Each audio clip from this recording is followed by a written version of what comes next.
할렐루야. 오늘도 말씀 가운데 큰 은혜가 있을 줄 믿습니다.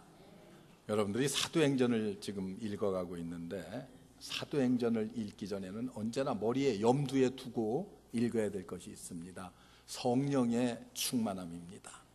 성령 충만한 제자들이 나가서 사역을 할 때 거기에 나타나는 하나님의 위대한 능력들, 이것들을 주로 소개하고 있기 때문에 그렇습니다.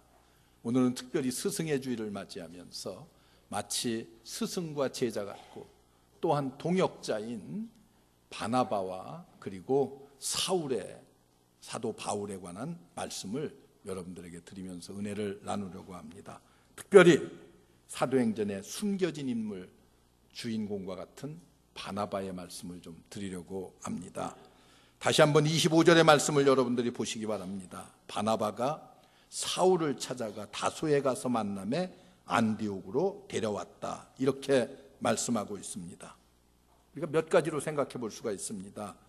고향인 다소에 가 있던 사울을 여러분들이 한번 생각해 보세요. 인간을 완전히 꺾으셔서 그리고 변화시키는 하나님의 권위를 사울에게서 찾아볼 수가 있습니다. 그는 고향 땅에 가 있었지만은 얼마나 마음이 초조하고 불편해 있었겠습니까? 하나님께서 자기를 꺾어서 정말 이제는 하나님의 사람으로 만들었지만은 그의 심정이라고 하는 것은 말로 할 수 없는 괴로움이 앞섰을 거예요.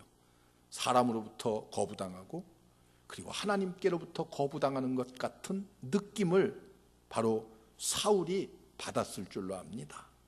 잘 나가던 사울, 부족함이 없이 앞서가던 이 사울이 다메섹에서 부활하신 주님을 만나고 꼬꾸라져 넘어졌습니다. 그 다음에 세례를 받고 그리고 주님 앞에서 어떻게 됐어요? 하나님의 사람으로 완벽하게 변화되었어요. 그럼 변화되었으면 모든 사람들로부터 환영받아야 되는데 그는 유대인들로부터 배척을 당하기 시작합니다. 그러면은 예수 믿는 그리스도인들은 그를 환영해야 되는데 예수 믿는 사람들도 얼마 전까지 그가 행했던 많은 일들 때문에 아직도 마음을 열지 못하고 사울을 거부하고 있습니다. 여러분, 고향인 다소에 가서 앉아 있지만은 그의 심령이 어떠했겠는가? 그러나 우리가 여기서 꼭 발견할 것은 하나님께서 우리를 구원하시고 그리고 우리를 하나님의 사람으로 쓰려고 하실 때에 하나님은 변장된 축복을 통해서 우리를 강한 의지를 꺾으시되 그리고 그를 통해서 우리를 새롭게 훈련시킨다고 하는 사실을 기억해야 됩니다. 여러분, 우리를 하나님께서 꺾으실 때에 아프고 괴롭지만은 하나님께서 우리를 새롭게 탄생시키는 훈련의 모습이라고 하는 것을 알아야만 합니다. 여러분, 인간의 특징이 무엇입니까? 인간이 가지고 있는 특성 가운데 하나는 자기가 하고 싶은 걸 좀 다 하려고 하는 인간의 욕망들이 있습니다. 누구한테 간섭받는 것을 싫어합니다. 오늘 여기 성가대원 있지만은 우리 성가대원들은 어차피 간섭을 받아야 돼요. 누구의 간섭을 받아야 돼요? 지휘자의 간섭을 받아야 돼요. 그래야지만 아름다운 하모니를 이룰 수가 있는 거 아니겠어요? 내 멋대로 소리내고 뭐 내 멋대로 찬양한다고 해서 그렇게 되는 것이 아니잖아요. 여러분들의 자녀손들이 어떻습니까? 어릴 때는 부모의 품 안에 있었고 부모의 말을 잘 들었어요. 중학교만 가고 고등학교만 가면은 부모의 권역에서 간섭에서 벗어나려고 합니다. 인간은 꺾이기를 싫어해요. 여기 사울 역시도 아주 개성이 굉장히 강한 사람 중에 한 사람 아니에요? 마음대로 모든 것을 자기 마음대로 했던 사람입니다. 그를 꺾을 수 있는 사람이 누가 있겠습니까? 여러분, 하나님의 구원이만이 그를 꺾으셨습니다. 하나님의 뜻을 쫓아서 꺾어질 줄 아는 자는 복 있는 사람이에요. 정말 복 있는 사람입니다. 그럼에도 지금도 우리 중에는 너무나 강한 존재들이 많이 있습니다. 간섭을 싫어하는 사람들, 신앙적 충고 한마디도 마음대로 할 수 없는 그런 사람들이 얼마나 많은지 몰라요. 여러분, 하나님께서 나를 꺾어주실 때 그것이 은혜고 그것이 축복인 줄 아시기 바랍니다. 다소에 가서 초라하게 앉아있는 사울의 모습에서 그를 꺾으시는 하나님의 권위를 볼 수가 있습니다. 여러분, 시편의 다윗을 기억하십니까? 시편 32편을 보면은 하나님의 손이 주야로 나의 목을 조른다고 고백하고 있습니다. 주의 손이 내 뼈를 꺾으셨다고 고백해요. 그러나 그것이 도리어, 다윗은 그 후에 가서 보면은 그것이 도리어 내게는 축복이 되었고 나를 하나님의 사람으로 새롭게 하는 축복의 전환점이 되었다고 고백합니다. 이거 위대한 사람 아닙니까?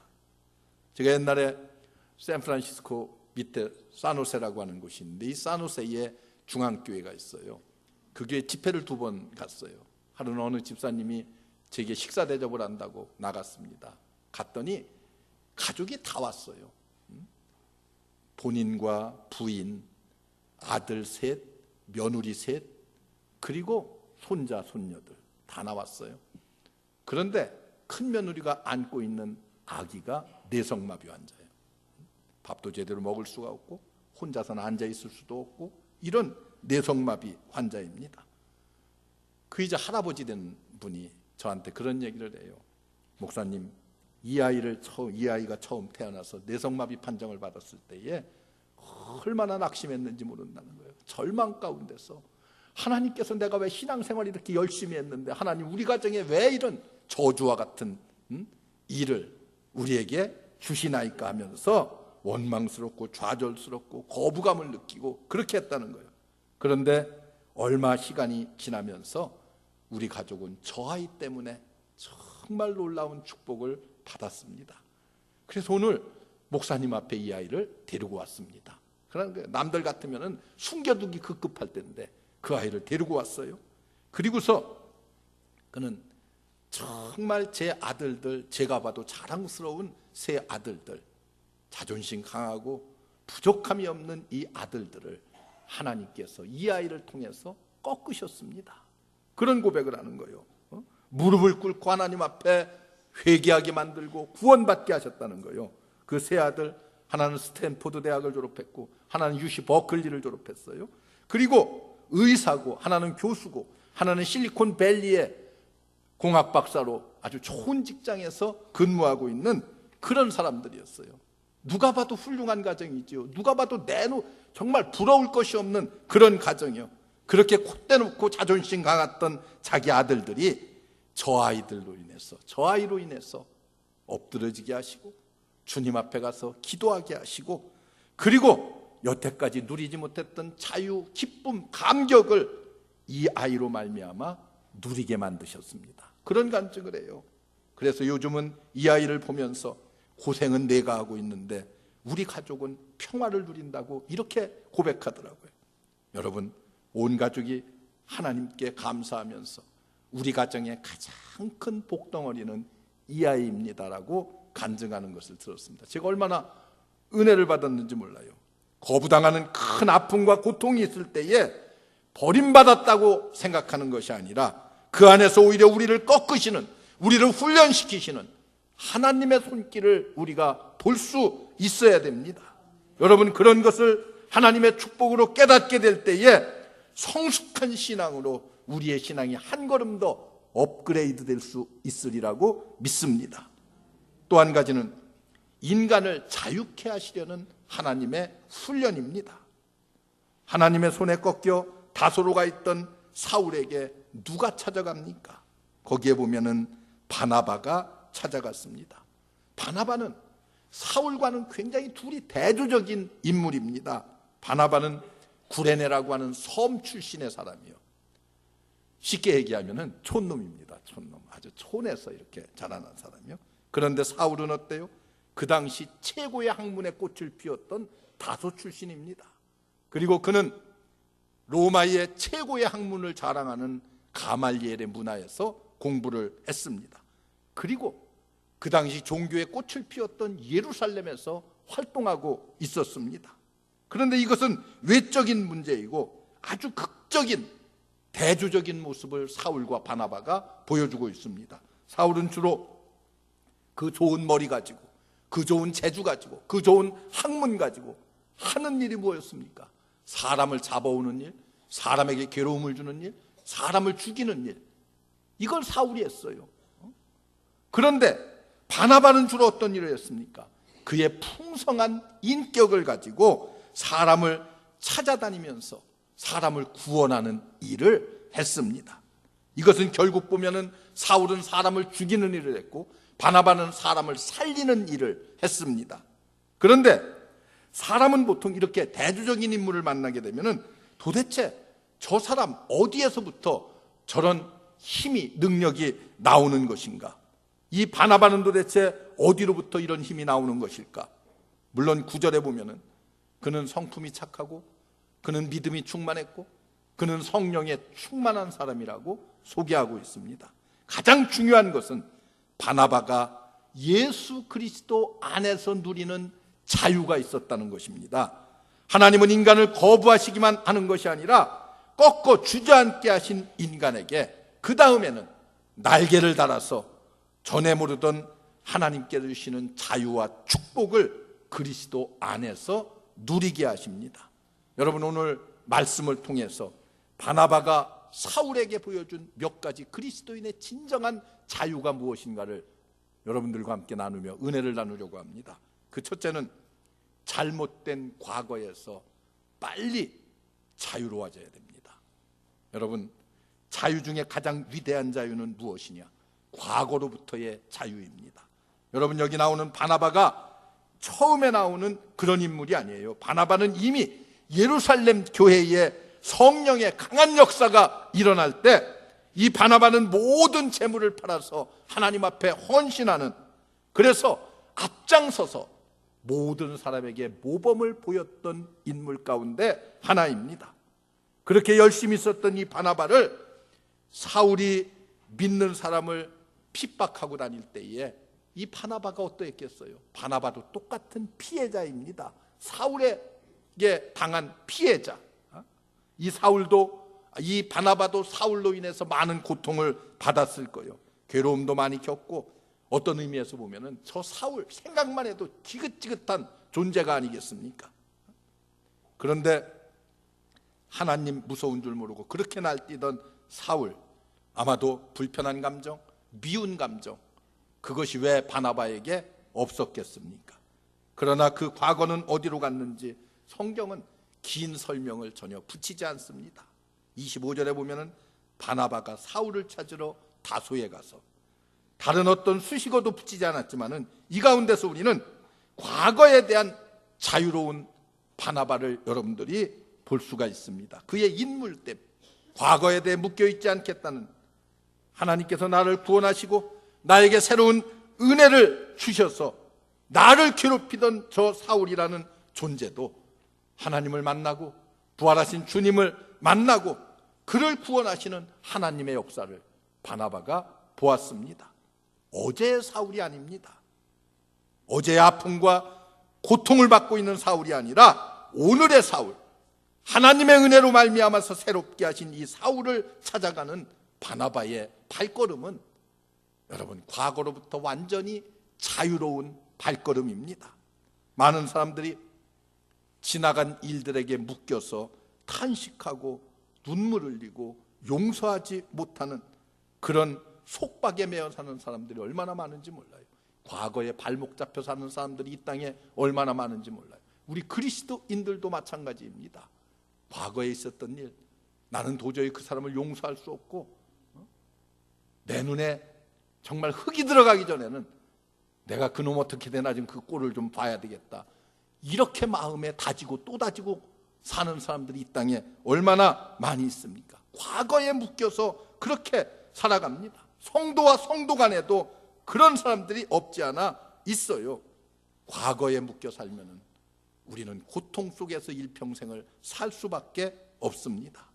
여러분, 우리는 언제나 과거로부터 자유로운 오늘의 나를 주님 안에서 마음껏 누릴 수가 있어야만 됩니다. 여러분, 저 요셉을 보세요.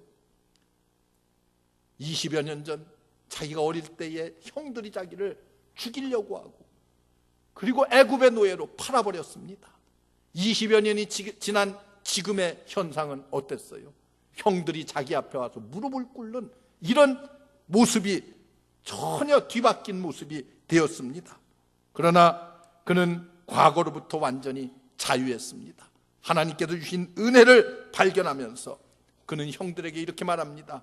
하나님께서 당신들도 구하시고 나도 구하시고 하려고 과거를 주셨고 그 과거의 고통 때문에 오늘 우리에게 이 은혜를 주신 것 감사하다는 거예요. 하나님께서 미리 나를 애굽에 보내셔서 우리 가족들을 다 구원하기 위해서 이렇게 했다고 고백하고 있습니다. 염려하지 마십시오. 나는 형들을 해하지 않을 것입니다. 그리고 형들을 끌어안고 눈물 흘려 우는 요셉의 모습을 보세요. 과거로부터 완전히 벗어난 거 아니겠어요? 여러분 같으면 어떡하겠습니까? 두고두고 마음에 한을 품고 언젠가는 내가 이 통분의 원한을 갚으리라, 그런 마음 가지고 살지 않겠어요? 저 다윗을 보세요. 사울왕이 얼마나 오랜 기간을 다윗을 괴롭혔습니까? 그런데 사울이 죽고 난 뒤에 다윗이 왕이 되었습니다. 그는 왕이 되어서 사울의 손자였던 무비보셋을 찾아가서 과거에 묶이지 않고 사울의 손자라고 하는 그 과거를 보지 않고 그를 나와 함께 내 밥상에서 함께 밥을 먹으리라. 여러분 그렇게 하잖아요. 다윗의 밥상에는 사울로부터 받은 씁쓸한 과거의 반찬이 아니라 이제는 오히려 하나님께서 내게 주신 무비보셋과 함께 먹는 풍요로운 은혜의 반찬이 충만했던 거예요. 여러분 이것이 다윗의 위대함 아니겠습니까? 이것이 요셉의 위대함이 아니겠습니까? 여러분 아마도 이 사울을 찾아준 바나바를 봤을 때에 사울의 가슴 속이 어땠습니까? 뜨거운 감동과 눈물이 있었을 거예요. 다 거부당하고 비통하게 고향인 다소에 가서 앉아있는 사울, 아무도 찾아주는 이 없는 그에게 어떻게 했어요? 자기가 그렇게 괴롭혔던 바나바가 이렇게 찾아와서 자기의 손을 붙잡는 것, 여러분 이 자유함이 얼마나 놀라운 것인가. 사울이 너무나도 절실하게 느꼈을 것입니다. 그래서 후일 여러분들이 갈라디아서를 보면은 그리스도 안에서 누리는 자유가 어떤 것인가에 대해서 아주 정확하고 분명하게 우리에게 써서 보여주고 있습니다. 우리 중앙교회 모든 성도 여러분, 이 바나바와 같이 모든 과거로부터 자유할 수 있는 여러분들 되시기를 주의 이름으로 축원합니다. 두 번째는 체면, 자존심, 복수심 이런 것들로부터 자유해야 됩니다. 본문 20절 이하를 가서 보면은 안디옥이라고 하는 이 도시에 복음의 부흥운동이 일어나서 불길처럼 교회가 부흥했습니다. 여러분이 안디옥은 로마가 다스리는 나라들 가운데에 제일 큰 도시가 로마, 그 다음에 알렉산드리아, 그 다음이 바로 안디옥입니다. 그 당시에 50만 명이나 되는 인구가 살고 있던 도시입니다. 거기에는 주로 이방인들이 살고 있었어요. 모두가 다 헬라 사람들입니다. 이 중에 구원받은 사람들이 나타나서 복음이 왕성해지고 막 사람들이 모여드니까 예루살렘 교회가 바나바를 그곳에 파송을 했습니다. 안디옥에 파송된 바나바가 이곳에 와서 보니까 사람이 더 필요했어요. 뭐가 더 필요했습니까? 이 헬라 사람들을 잘 알고 헬라어를 잘하고 그리고 헬라 문화를 잘 이해할 수 있는 사람이 필요했습니다. 그 목사가 한 명 필요했어요.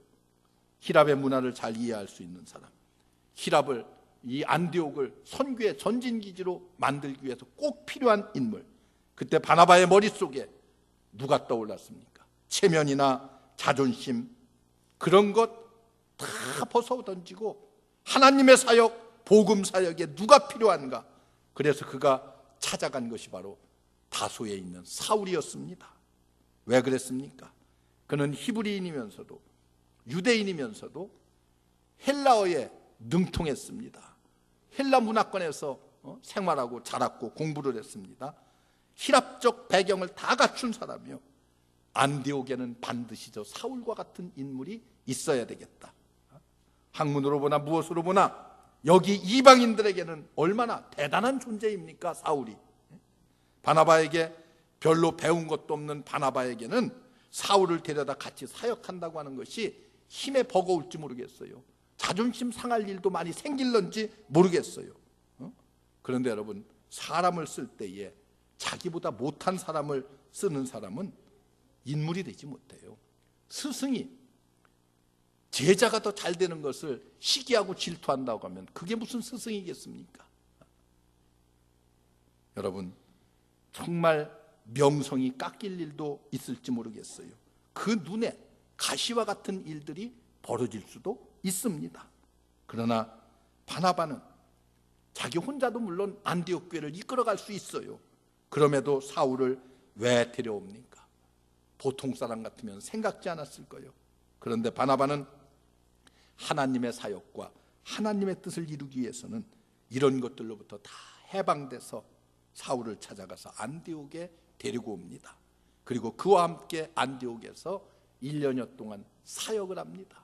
안디옥 교회가 놀랍게 부흥하고 성장했다고 성경은 기록하고 있습니다.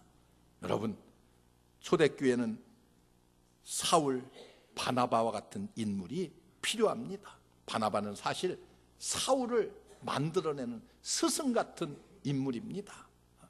체면, 자존심 이런 거 다 버리고 여러분, 정말 사울을 데려다가 함께 사역하는 이 바나바의 위대함을 여러분들이 봐야 됩니다.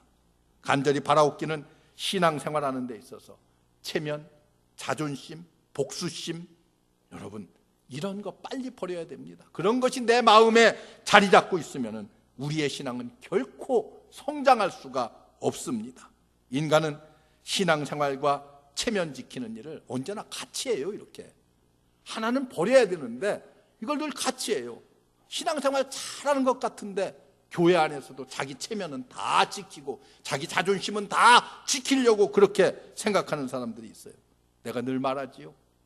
우리 교인들도 뭐라고 하는 줄 알아요? 내가 다른 건 다 참아도 자존심 상하는 건 못 참습니다. 그럼 뭘 참는 거예요? 네? 자존심 상하는 걸 참을 수가 있어야 돼요. 여러분, 바나바는 바로 그런 삶을 살았습니다. 여러분, 체면, 자존심으로부터 자유하면 우리의 생활이, 우리의 신앙생활이 자유롭습니다. 이것 때문에 상처받는 사람들이 교회 안에서도 얼마나 많이 있습니까? 하나님의 사람들이라고 하면은 하나님이 기뻐하시는 그리스도인이 되려고 하면은 나를 묶고 있는, 내 발목을 잡고 있는 체면, 자존심, 복수심 이런 것들을 완전히 버려야 됩니다. 거기로부터 자유해야 됩니다. 내가 이 교회 몇 년 다녔는데 나를 무시해? 그런 마음 솔직히 여기 오래된 신자들 다 갖고 있잖아요. 조금만 뭐 하면은 그냥 무시한다고 삐지고 그러잖아요. 나도 수없이 봤어요. 여러분들 중에, 여기 앉아있는 사람들 중에. 그런 거 버려야 됩니다. 여기에서 자유하면은 우리의 신앙은 저 높은 우주 공간을 꺼리낌 없이 활보할 수 있는 하나님의 축복이 여러분들 신앙 가운데 임할 줄로 믿습니다. 우리는 바나바에게서 그걸 보는 거예요. 자신보다 하나님의 일을 더 잘할 수 있는 인물, 사울을 앞세워서 자기는 뒤에 숨은 조력자가 되었습니다. 어시스트요. 바나바는 자기가 주인공이 될 수 있음에도 불구하고 자기는 뒤로 숨고 사울을 앞세워서 하나님의 사역을 하고 있습니다. 하나님이여, 나는 좀 체면 깎여도 괜찮습니다. 하나님, 나는 좀 자존심 깎여도 괜찮습니다. 하나님의 교회가 부흥되고 잘 된다고 하면은 나는 얼마든지 사울을 들어서 쓸 수 있습니다. 이게 여러분 바나바 아닙니까? 얼마나 멋집니까? 이런 사람들이 돼야 돼요. 내 가정에서도, 직장에서도, 교회에서도 체면, 자존심 너무 내세우지 말고 이로부터 해방되면 건강에도 좋고요, 많은 사람들로부터 존경받는 지도자들이 다 될 수 있습니다. 여러분들에게 이런 신앙의 결단과 신앙의 역사가 있기를 주의 이름으로 축원합니다. 여러분, 나라고 하는 것에 너무 묶여 있으면 하나님의 역사와 주님이 주시는 축복이 내게서 다 사라질 수밖에 없습니다. 세 번째는요, 또 한 가지가 있습니다. 인간의 욕망으로부터 자유로워야 됩니다. 사람들이 왜 자유롭지 못합니까? 욕심에 걸려서 자유롭지 못합니다. 대부분의 사람들이 바쁘게 움직여요. 왜 그렇게 바쁩니까? 내 것 채우고 내 것 찾느라고 그렇게 바쁩니다. 그러나 그리스도인들은 이런 욕심으로부터 자유하게 되면은 그다음부터는 내가 눈에 보이는 것이 아니라 다른 사람들이 눈에 보이기 시작합니다. 바나바를 보세요. 자신의 욕심을 버리고 사울을 자존심 버리고 찾아가서 그를 위대한 사도로 만듭니다. 사울을 이렇게 위대한 사도로 욕심을 버리고 만들고 나니까 안디옥에 있던 수많은 사람들이 변화받고 구원받는 역사가 일어났습니다. 안디옥 사람들이 예수 믿는 사람들을 처음 뭐라고 부르기 시작했어요? 그리스도인이라고 불렀습니다. 헬라어의 그리스도인이라고 하는 이 말의 의미는 그리스도에게 속한 사람들이라는 뜻이에요. 그리스도에게 속한 사람들. 여러분 어떻습니까? 그리스도에게 속한 사람들, 모든 욕심으로부터 자유를 누리는 이 모습, 그리고 위대한 학문을 가진 사울을 통해서 복음이 전파되고, 이럴 때에 동네 사람들이 수많은 그리스도인들을 향해서 아, 저들은 그리스도인이다 이렇게 칭했다는 거예요. 아이러니컬하게도 성도들은 자유함을 누리는데 세상 사람들은 저 사람들이 그리스도에게 속해 있는 사람들이다 이렇게 불렀습니다. 거꾸로 말하면 예수 그리스도에게 속해 있으면 더 놀라운 자유를 이 땅에서 누릴 수 있다고 하는 그런 말입니다. 여러분 갈라디아서를 보면 그리스도 안에 있을 때에 그리스도인들은 행복합니다. 이것이 하나님의 은혜요 축복입니다. 정말 그렇습니다. 저 부르그만이라고 하는 성서신학자가 이런 말을 했어요. 인간은 내가 누구냐를 알아주기 위해서 수없이 애를 쓰고 있지만 그것이 중요한 것이 아니다. 내가 누구의 것이냐가 중요한 것이다. 여러분 그렇게 말했어요. 내가 누구인가를 찾기 시작하면 그 사람은 자유를 다 잃게 될 것이다 라고 말했습니다. 여러분 예수 그리스도의 십자가의 은혜에 온전히 속한 사람들을 우리는 그리스도인이라고 말합니다. 여러분 예수 그리스도에게 속해서 세상의 모든 욕망으로부터 자유해야 됩니다. 권력과 돈과 모든 욕심 이런 것에서 자유하지 못하면 자칫하면 우리는 패가망신당할 수가 있습니다. 인간적인 욕망으로부터 우리는 자유롭고 그리고 우리의 심령을 거룩한 욕망으로 채워야 됩니다. 여러분 십계명을 보세요. 십계명을 보면은 앞에 부분은 하나님께 대한 계명이고 뒤에 인간과 인간에 대한 계명을 보면은 모든 내용이 다 뭡니까? 욕심을 버리라는 거 아닙니까? 살인하지 말라, 내 이웃의 생명을 탐하지 말라는 거예요.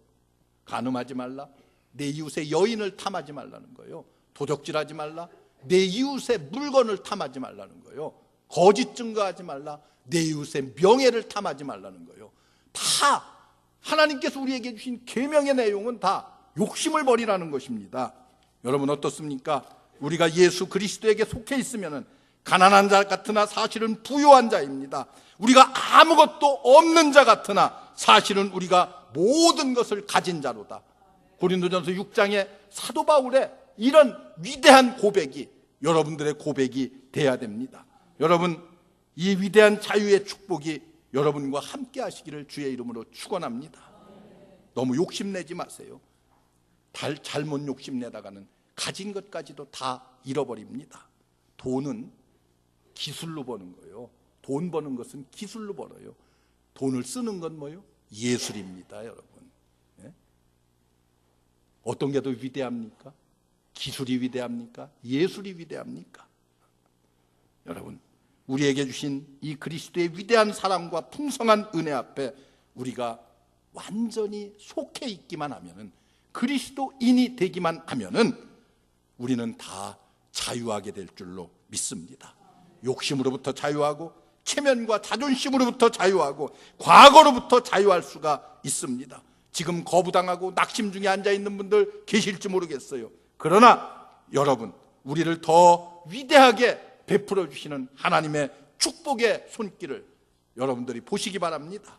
지금 과거의 모든 축복이 끊기고 손발이 묶여있고 불편하다고 생각할지 모르겠습니다. 그러나 여러분, 이전에 누리던 것들은 다 자유가 아니었습니다. 그리스도 안에 속해 있을 때에 우리는 비로소 자유가 무엇인지를 바나바와 같이, 사울과 같이 알게 될 것입니다. 하나님이 주시는 이 위대한 자유를 이 세상에서 마음껏 바울과 같이, 그리고 바나바와 같이 누리는 우리 춘천중앙교회 성도 여러분들 되시기를 주의 이름으로 축원합니다. 기도하겠습니다. 은혜로우신 하나님, 감사합니다. 우리를 구원하신 주님, 우리에게 진정한 자유를 주시는 주님, 감사합니다.